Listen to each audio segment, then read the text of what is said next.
दोस्तों, मेरा नाम विकास है और आज मैं आपको अपनी जिंदगी का एक अजीब मोड़ बताने जा रहा हूँ। हमारे घर में सफाई और खाना बनाने के लिए मेरी नौकरानी आंचल आती थी। वो पिछले 4 सालों से हमारे यहाँ काम कर रही थी। झाड़ू पोछा, बर्तन और कभी कभी खाना बनाने का काम भी कर लेती थी। सच कहूँ तो इन 4 सालों में मैंने कभी उसकी तरफ गौर से देखा ही नहीं था। वो बस एक काम करने वाली औरत थी जो सुबह आती और अपना काम करके चली जाती। मेरी पत्नी रीना हमेशा आंचल के साथ बहुत अच्छा व्यवहार रखती थी। उसकी परेशानियां सुनती थी और जब भी जरूरत होती उसकी मदद करती थी। रीना अक्सर मुझसे कहती थी, विकास, आंचल की जिंदगी बहुत मुश्किल है। उसका पति दिनेश दिन भर शराब पीता है, जुआ खेलता है और जो थोड़े पैसे आंचल कमाती है वो भी छीन लेता है। बेचारी अपने 2 बच्चों के लिए इतनी मेहनत करती है। मैं बस हाँ में सिर हिला देता, लेकिन सच कहूँ तो कभी ज्यादा ध्यान नहीं दिया। मेरी अपनी नौकरी, अपने काम और अपनी दुनिया थी। एक दिन सुबह सुबह करीब 6:30 बजे हमारे दरवाजे पर किसी ने जोर से दस्तक दी। इतनी सुबह? मैंने हैरान होकर दरवाजा खोला तो सामने आंचल खड़ी थी। उसका चेहरा सूजा हुआ था, बाल बिखरे हुए थे और आंखें लाल थीं जैसे रात भर रोई हो। वह कांप रही थी। क्या हुआ आंचल? रीना ने फौरन उसे अंदर बुलाया और पानी पिलाया। आंचल बिलख बिलख कर रोने लगी। दीदी, मैं अब और नहीं सह सकती। कल रात मेरा पति फिर शराब पीकर आया था। पैसे मांगने लगा। जब मैंने कहा कि सारे पैसे बच्चों के स्कूल फीस में दे दिए हैं, तो उसने मुझे इतना मारा। देखो। उसने अपनी साड़ी थोड़ी ऊपर खींची तो हम दोनों के मुंह से एक साथ चीख निकल गई। उसके पैर और पीठ पर चोट के निशान थे। ये क्या हो रहा है? मैं गुस्से से बोला। रीना ने आंचल को सहारा देते हुए बैठाया और मरहम लगाने लगी। विकास, हमें कुछ करना होगा। ये तो हत्या हो जाएगी एक दिन। आंचल ने अपने आंसू पोंछते हुए कहा। दीदी, मेरी तो किस्मत ही फूटी है। 2 बच्चे हैं, कहाँ जाऊं मैं? जब कमा कर लाती हूँ तब भी मार खाती हूँ, नहीं लाती तब भी मार खाती हूँ। रीना ने मुझे इशारे से रसोई में बुलाया और धीरे से कहा, विकास, तुम्हें उसके पति से बात करनी होगी। ऐसे कैसे चलेगा? कहीं वो उसे मार न दे। मैंने हाँ में सिर हिलाया और फिर रीना फोन पर किसी से बात करने के लिए दूसरे कमरे में चली गई। मैं अकेला आंचल के पास रसोई में गया। न जाने क्यों आज पहली बार उसके चेहरे को ध्यान से देखा। उसकी आंखों में दर्द था, लेकिन फिर भी कितनी सुंदर थी। चेहरे पर चोट के निशान होने के बावजूद उसके गालों का गुलाबी रंग, होठों की कोमलता और गर्दन की नाजुकता। पता नहीं क्यों आज यह सब मुझे इतना साफ दिखाई दे रहा था। आंचल, तुम चिंता मत करो, मैंने उसके कंधे पर हाथ रखकर कहा। मैं तुम्हारे पति से बात करूंगा। उसने अचानक मेरा हाथ पकड़ लिया और बोली, नहीं सर जी, आप मत जाइए। वो बहुत गुंडा किस्म का आदमी है, पता नहीं क्या कर दे। उसके हाथ का स्पर्श, मुझे लगा जैसे बिजली सी दौड़ गई हो मेरे पूरे शरीर में। उसकी आंखों में आंसू थे, लेकिन वह मेरी आंखों में देख रही थी। एक पल के लिए मुझे लगा जैसे दुनिया थम गई हो। आंचल, तुम्हारे साथ ये सब इतने सालों से हो रहा है और तुमने कभी मदद नहीं मांगी। वह मुस्कुराई, एक दर्द भरी मुस्कान। सर जी, आप कभी मेरी तरफ देखते ही नहीं थे। मैं क्या बोलती? उसके इस वाक्य ने मेरे अंदर कुछ हिलाकर रख दिया। क्या सच में मैं इतना अंधा था कि इतने सालों से उसके दर्द को देख ही नहीं पाया? या फिर मैं समझ नहीं पाया आंचल, मैंने धीरे से कहा। सर जी, जब कोई औरत एक ही घर में इतने साल काम करती है तो उसकी नजर सब पर होती है। मैंने हमेशा चाहा कि आप मुझे एक इंसान की तरह देखें, बस एक नौकरानी की तरह नहीं। तभी उसने अचानक अपना चेहरा मेरे कंधे पर रख दिया और रोने लगी। मेरे हाथ अनायास ही उसके सिर पर चले गए, उसके बाल सहलाने लगे। फिर आंचल मेरे गले लगकर फूट फूट कर रोने लगी, जिससे मेरे अंदर अजीब सी हलचल मच गई थी। एक तरफ रीना थी जो हर तरह से पूर्ण पत्नी थी, और दूसरी तरफ ये औरत जिसकी पीड़ा को मैंने कभी महसूस ही नहीं किया था। फिर मैंने आंचल को प्यार से उसके माथे में हाथ फेरते हुए कहा, आंचल, क्या हो गया है तुम्हें? शायद आंचल अपने होश में नहीं थी, और मुझे थोड़ा डर भी था कि कहीं रीना मेरी पत्नी ना आ जाए और इस हालत में देख के कहीं कुछ और ना समझ ले। फिर मैंने आंचल से बोला, आंचल, ये ठीक नहीं है। मैंने धीरे से कहा, रीना आ जाएगी, जानती हूँ सर जी। उसने अपने आंसू पोंछते हुए कहा। बस एक पल के लिए लगा कि कोई है जो मुझे समझता है, जो मुझे देखता है। देखो आंचल, मैंने गहरी सांस लेते हुए कहा, मैं आज शाम को तुम्हारे घर आऊंगा और तुम्हारे पति से बात करूंगा। ये ऐसे नहीं चल सकता। तभी आंचल बोली, वो रात को ही आता है सर जी, कभी 9 बजे, कभी 10 बजे, कभी आधी रात को। कोई बात नहीं, मैं इंतजार कर लूंगा, मैंने कहा। उसकी आंखों में एक अजीब सी चमक आ गई थी। वह कुछ कहने ही वाली थी कि रीना वापस आ गई। मैंने डॉक्टर से बात कर ली है, आंचल को आज कुछ दवाइयां लेनी होंगी, रीना ने कहा, और फिर मेरी ओर देखकर बोली, तुम शाम को उनके घर जाकर उसके पति से जरूर बात करना विकास, ये ऐसे नहीं चल सकता। हाँ, मैंने आंचल को वादा कर दिया है, मैंने कहा, और एक नजर आंचल की ओर देखा।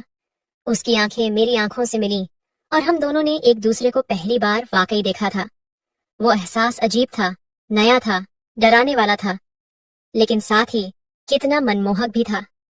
शाम को मैं जरूर जाऊंगा, न सिर्फ उसके पति से बात करने के लिए, बल्कि इस अनजाने एहसास को और समझने के लिए भी। उस सुबह के बाद मेरा मन बार बार आंचल की तरफ जाने लगा था, जैसे कोई अनदेखा धागा हमारे बीच बंध गया हो। मैं नहाकर ऑफिस के लिए निकला तो रीना से कहा, आज शाम को मैं आंचल के घर जाकर उसके पति से बात करने वाला हूँ, थोड़ा देर से घर आऊंगा। रीना ने मुझे प्यार से देखा। तुम सच में बहुत अच्छे हो विकास, आंचल की मदद करके तुम बहुत पुण्य कमाओगे। उसके शब्दों में मुझे अपराध बोध हुआ। क्या वह जानती कि मेरे मन में क्या चल रहा है? पूरा दिन ऑफिस में मेरा मन नहीं लगा। बार बार आंचल का वह सुबह वाला रोता हुआ चेहरा, उसकी आंखों में छिपी भावनाएं, उसके होठों की कंपाहट, सब कुछ मेरी आंखों के सामने नाच रहा था। जब भी कोई फाइल खोलता, वहां उसकी छवि दिखाई देती। कभी भी मुझे किसी औरत ने इतना हिलाकर नहीं रखा था, यहाँ तक कि मेरी पत्नी रीना भी नहीं। शाम होते होते मैं बेचैन हो गया। 5 बजते ही मैं ऑफिस से निकला और सीधे आंचल के मोहल्ले की तरफ चल दिया। उसका घर मेन रोड से थोड़ा अंदर, गली नंबर 7 में था। छोटी छोटी झोपड़ियों के बीच एक नीले रंग का दरवाजा था उसके घर का। दरवाजे पर दस्तक देते ही मेरे दिल की धड़कनें तेज हो गईं। कुछ पल बाद दरवाजा खुला और मैं हैरान रह गया। सामने आंचल थी, लेकिन बिल्कुल अलग रूप में। सुबह की वह डरी सहमी औरत अब एकदम निखर गई थी। लाल रंग की साड़ी पहने, गले में कांच के मनके की माला, माथे पर छोटी सी बिंदी और होठों पर हल्का लिपस्टिक। उसके बाल तेल लगाकर संवारे हुए थे और आंखों में काजल था। मैं बस उसे देखता ही रह गया। सर जी, आप आ गए। उसकी आवाज में एक अजीब सी खुशी थी। मुझे पता था आप जरूर आएंगे। वह एक तरफ हट गई और मुझे अंदर आने का इशारा किया।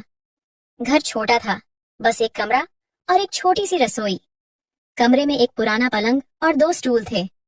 कोने में एक छोटी सी अलमारी थी जिस पर देवी देवताओं की तस्वीरें रखी थीं। बैठिए ना सर जी, उसने पलंग की तरफ इशारा किया। मैं थोड़ा संकोच के साथ पलंग पर बैठ गया।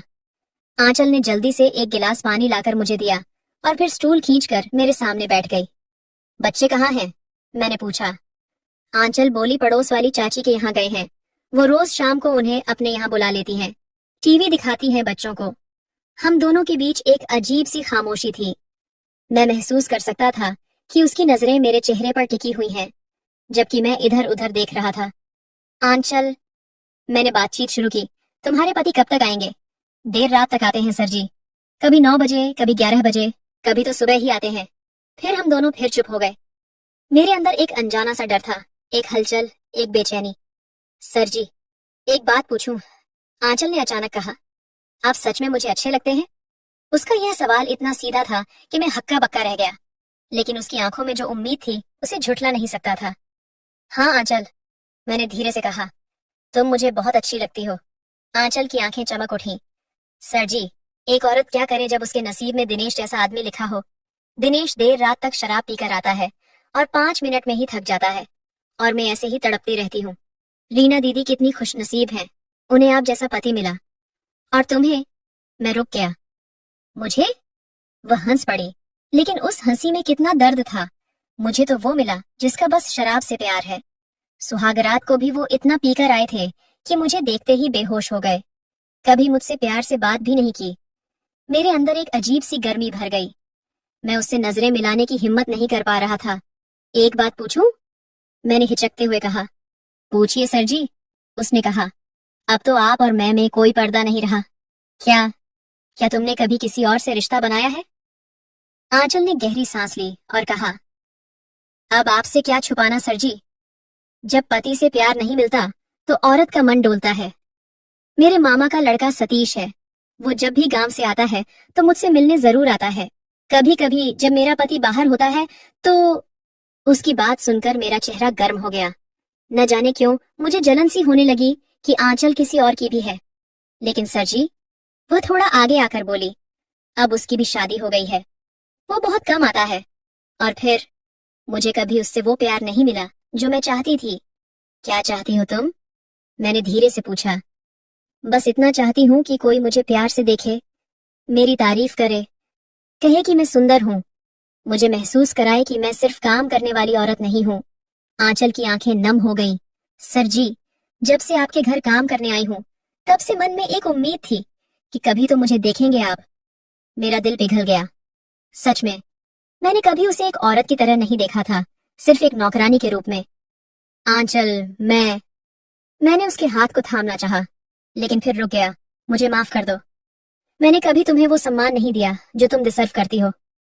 अरे सर जी, वह उठकर मेरे पास आ गई और मेरे बगल में बैठ गई। आपने कुछ गलत नहीं किया, लेकिन आज आज आपकी नजर मुझ पर पड़ गई। मैं तो बस इसी पल का इंतजार कर रही थी। वह इतने करीब थी कि उसकी सांसों की गर्माहट मुझे महसूस हो रही थी। उसके बाल की खुशबू, उसकी साड़ी से आती हल्की सी सेंट, उसकी आंखों में छुपी वासना, सब कुछ मुझे अपनी तरफ खींच रहा था। मैंने हौले से उसका हाथ अपने हाथों में लिया और अपने होठों से छुआ। एक पल के लिए वह सिहर उठी। आंचल, ये सब मैं कुछ कहना चाहता था। शश। उसने अपनी उंगली मेरे होठों पर रख दी। कुछ मत कहिए। मैं जानती हूँ ये सब गलत है। आप किसी और के हैं, मैं किसी और की। लेकिन क्या हम सिर्फ आज का दिन अपना नहीं बना सकते? मेरे अंदर एक संघर्ष चल रहा था। एक तरफ रीना थी, मेरी वफादार पत्नी, और दूसरी तरफ आंचल, इतने सालों से मेरी तरफ प्यासी नजरों से देखने वाली यह औरत। तभी मेरे अंदर कुछ जागा। नहीं, ये सही नहीं है। मैंने अपने आप को संभाला और धीरे से उसके हाथ को छोड़ दिया। आंचल, ये सही नहीं होगा। अभी नहीं। उसके चेहरे पर निराशा के भाव आ गए। आप आपको मैं अच्छी नहीं लगती? नहीं, ऐसी बात नहीं है, मैंने जल्दी से कहा। लेकिन यह जगह, ये समय, तुम्हारे बच्चे कभी भी आ सकते हैं, तुम्हारा पति भी। आंचल के चेहरे पर थोड़ी राहत दिखी। तो फिर मैं कोई इंतजाम करूंगा, मैंने धीरे से कहा। ऐसी जगह जहां हम दोनों बिना किसी डर के मिल सके। आंचल की आंखें चमक उठी। सच में सर जी, आप ऐसा कर सकेंगे? हाँ, मैंने कहा। हालांकि मेरे अंदर अभी भी द्वंद्व था, लेकिन अभी मुझे तुम्हारे पति से बात करनी है। वह जो तुम्हारे साथ कर रहा है वह बिल्कुल सही नहीं है। आंचल अचानक उठी और रसोई की तरफ गई। सर जी, मैं चाय बना देती हूँ आपके लिए। आप थके हुए लग रहे हैं। मैं उसे जाते हुए देखता रहा। उसकी चाल में एक अजीब सी मस्ती थी, जैसे वह जानती हो कि मैं उसे देख रहा हूँ। मेरे अंदर एक अजीब सा भाव जागा। कहीं न कहीं मैं चाहता था कि उठकर उसके पीछे जाऊं, उसे अपनी बाहों में भर लूं, उसके होठों का स्वाद लूं। मैं अपनी सीट से उठा और धीरे से रसोई की तरफ बढ़ा। आंचल चाय बना रही थी और उसकी पीठ मेरी तरफ थी। मैं उसके पीछे जाकर रुक गया। सांसें तेज हो गईं, लेकिन फिर मुझे होश आया। नहीं, यह सही नहीं होगा। अभी नहीं, यहाँ नहीं। मैं वापस मुड़ा और अपनी जगह पर आ गया। कुछ मिनट बाद आंचल चाय लेकर आई। उसने मेरे हाथ में प्याली थमाई और फिर मेरे सामने बैठ गई। सर जी, उसने आंखें झुकाकर कहा, आप मेरे लिए क्या सोचते हैं? मैंने चाय का घूंट भरा और कहा, आंचल, तुम बहुत खूबसूरत हो। तुम्हारे साथ जो हो रहा है वह गलत है। मैं तुम्हारी मदद करना चाहता हूँ। बस मदद? उसने शरारती अंदाज में पूछा। मैंने मुस्कुराकर कहा, अब भी हम यही कहेंगे। आंचल ने खिलखिलाकर हंसते हुए कहा, आप भी ना सर जी। अच्छा, अब मैं आपकी हो गई हूँ। आप जहाँ कहेंगे मैं वहां आ जाऊंगी। अब आप ही मेरे सब कुछ हैं। फिर आंचल ने धीरे से मेरे कान में कहा, सर जी, मैं इंतजार करूंगी आपका, आपके फैसले का, सब कुछ का। हम अभी चाय पी ही रहे थे कि अचानक दरवाजे पर जोर की आवाज हुई। आंचल चौंक गई और उसके चेहरे पर डर की लकीरें उभर आईं। दिनेश आ गया। उसने घबराहट में कहा, शराब पीकर आया होगा। मैं भी थोड़ा सकपका गया, लेकिन फिर संभल कर बोला, घबराओ मत, मैं हूं ना। दरवाजा खुला और एक मध्यम कद का आदमी अंदर आया। उसकी आंखें लाल थीं, बाल बिखरे हुए थे और कपड़े मैले थे। उसके चलने से ही पता चल रहा था कि वह नशे में है। जैसे ही उसने मुझे देखा, उसके कदम रुक गए। शायद वह मुझे पहचान गया था। साहब, आप? उसकी जुबान लड़खड़ा रही थी, लेकिन उसे एहसास हो गया था कि कोई बड़ा आदमी उसके घर में है। मैंने गंभीरता से उसे देखा। हाँ दिनेश, मैं विकास हूँ। आंचल मेरे घर काम करती है। दिनेश ने जल्दी से हाथ जोड़े और झुककर नमस्ते किया। प्रणाम साहब। आप आप यहाँ कैसे? उसकी आवाज में डर था, शायद इसलिए कि वह जानता था आंचल ने मुझसे उसकी हरकतों के बारे में शिकायत की होगी। मैंने सख्त आवाज में कहा, तुम्हें शर्म आनी चाहिए दिनेश। अपनी पत्नी को इस तरह मारना पीटना, शराब पीकर उसे परेशान करना, ये कौन सी मर्दानगी है? दिनेश की आंखें झुक गईं। वह कुछ कहने की कोशिश करने लगा। साहब, मैं वो जानते हो आंचल कितनी मेहनत करती है, घर घर जाकर काम करती है, बच्चों को पालती है, और तुम उसकी कमाई पर शराब पीते हो। इसके अलावा उसके साथ मारपीट भी। दिनेश के अंदर का नशा जैसे एकदम उतर गया। उसने घुटनों पर गिरकर मेरे पैर पकड़ लिए। माफ कर दीजिए साहब, मेरी गलती है। मैं आगे से ऐसा नहीं करूंगा। मैंने उसके कंधे पर हाथ रखकर कहा, देखो दिनेश, अगर तुमने एक बार भी आंचल पर हाथ उठाया या शराब पीकर आए तो मैं सीधा पुलिस थाने में शिकायत लिखवा दूंगा, समझे? हाँ साहब, वह कांपते हुए बोला। मैं कसम खाता हूँ, आज से शराब नहीं पीऊंगा, आंचल को कभी नहीं मारूंगा। मैंने आंचल की तरफ इशारा करके कहा, ये तुम्हारी पत्नी है, गुलाम नहीं। इसका सम्मान करो, ये तुम्हारा घर चलाने में मदद करती है, इसकी कदर करो। आंचल मेरी तरफ आभार भरी नजरों से देख रही थी। उसकी आंखों में आंसू थे, लेकिन ये खुशी के आंसू थे। मैंने दिनेश को एक बार फिर चेताया और फिर आंचल से कहा, अगर कभी भी कुछ हो तो मुझे जरूर बताना। जाते वक्त मैंने आंखों ही आंखों में आंचल को एक प्यार भरा इशारा किया और वहां से चला आया। घर पहुंचकर मेरी पत्नी रीना ने मुझसे पूछा, कैसा रहा? दिनेश से बात हो गई? मैंने सिर हिलाया। हाँ, उसे अच्छी तरह समझा दिया है। उसने वादा किया है कि अब वह शराब नहीं पिएगा और आंचल को परेशान नहीं करेगा। रीना खुश होकर बोली, तुमने बहुत अच्छा किया विकास। आंचल बेचारी इतनी मेहनती है, वह इस तरह के व्यवहार की हकदार नहीं है। उसे भी खुशी का हक है। मैंने मुस्कुरा कर कहा, हाँ, हर किसी को खुशी का हक है। उस रात मुझे नींद नहीं आई। आंचल का चेहरा बार बार मेरी आंखों के सामने आ रहा था। उसकी वो मासूम आंखें, उसका वो भोलापन, उसकी वो कशिश, सब कुछ मुझे घेरे हुए था। अगले दिन सुबह जब रीना रसोई में नाश्ता बना रही थी, तब आंचल आई। आज वह हरे रंग की साड़ी पहनकर आई थी। उसने माथे पर छोटी सी लाल बिंदी लगाई थी और होठों पर हल्का लिपस्टिक। हरे रंग में उसका गोरा रंग और भी निखर रहा था। मैं कुर्सी पर अखबार पढ़ रहा था। उसने अंदर आते ही मुझे देखा और मुस्कुराई। उस मुस्कुराहट में कितनी कहानियां थीं, कितने राज छिपे थे। रीना के सामने वह बिल्कुल सामान्य व्यवहार कर रही थी, लेकिन जैसे ही रीना रसोई में चली गई, आंचल ने झुककर मेरे पैर छुए और धीरे से बोली, सर जी, आपके चरण कहाँ हैं? आपने मेरी जिंदगी बचा ली। मैंने जल्दी से उसे उठाया। अरे ये क्या कर रही हो? उठो। नहीं सर जी, वह बोली, आप मेरे भगवान हैं। कल से दिनेश बिल्कुल बदल गया है। रात को बिना पिए घर आया, मुझसे माफी मांगी और कसम खाई कि अब कभी शराब नहीं पिएगा। मुझे अच्छा लगा कि दिनेश ने अपनी बात रखी, लेकिन साथ ही एक अजीब सा खालीपन भी महसूस हुआ। क्या अब आंचल और मेरे बीच जो कुछ शुरू हुआ था वह यहीं खत्म हो जाएगा? रीना फिर कमरे में आ गई और आंचल अपने काम में लग गई। दिन बीतते गए। एक हफ्ते बाद रीना ने मुझसे कहा, विकास, मैं सोच रही थी कि मैं कुछ दिन के लिए मम्मी पापा के पास जाऊं। उन्होंने कई बार बुलाया है और बच्चों की भी छुट्टियां हैं। मेरे अंदर कुछ हिला। हाँ, क्यों नहीं, तुम्हें जाना चाहिए। तुम भी चलोगे? उसने पूछा। मेरे पास कुछ जरूरी काम है ऑफिस में। मैंने झूठ बोला। तुम जाओ, मैं अगली बार आऊंगा। रीना मान गई और अगले ही दिन मैंने उसके और बच्चों के टिकट बुक करवा दिए। शनिवार की सुबह जब रीना और बच्चे ट्रेन से गए तो अचानक मुझे एहसास हुआ कि मैं एक हफ्ते के लिए अकेला हूँ, आंचल के साथ अकेला। मैंने फोन उठाया और आंचल को कॉल किया। आंचल। जी सर जी, उसने जवाब दिया। उसकी आवाज में एक अजीब सी मिठास थी। रीना और बच्चे आज सुबह अपने मायके गए हैं, एक हफ्ते के लिए। फोन पर एक पल के लिए सन्नाटा छा गया। फिर आंचल धीरे से बोली, मैं समझ गई सर जी, कल तुम जल्दी आ जाना। मैंने कहा, हम दोनों को बात करनी है। जरूर सर जी।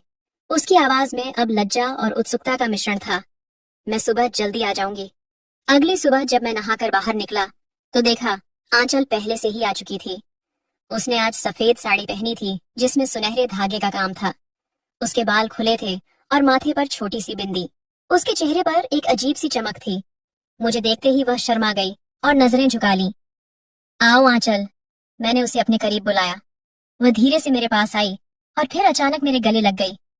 सर जी, आज मैं सिर्फ आपकी हूँ, सिर्फ आपकी। मैंने उसे अपनी बाहों में भर लिया। उसकी सांसें तेजी से चल रही थीं। तुम्हारा वह शराबी पति? मैंने पूछा। उसे मैंने बता दिया है कि मेरी दूर की मौसी बीमार है, मैं वहां जा रही हूँ। आंचल शरारती अंदाज में मुस्कुराई। वह शांत हो गया है जब से आपने उसे डराया है। अब वह कुछ नहीं कहता। मैंने उसके माथे पर एक प्यारा सा चुंबन दिया। आंचल, तुम जानती हो यह सही नहीं है, फिर भी। तभी आंचल बोली, प्यार कभी गलत नहीं होता सर जी। उसने मेरी आंखों में देखते हुए कहा, आज से मैं आपकी हूँ, पूरी तरह से, जिस तरह से आप चाहें। उसकी आंखों में प्यार, समर्पण और वासना का ऐसा मिश्रण था जिसने मेरे सारे संकोच को पिघला दिया। मैंने उसे अपनी बाहों में उठाया और बेडरूम की ओर चल दिया। दोस्तों, आपको यह कहानी कैसी लगी? कृपया अपने विचार साझा करें। अगर आपको यह कहानी पसंद आई तो इसे लाइक और शेयर करें। ऐसी ही और कहानियों के लिए हमारे चैनल को सब्सक्राइब करें और बेल आइकन दबाना ना भूलें। धन्यवाद।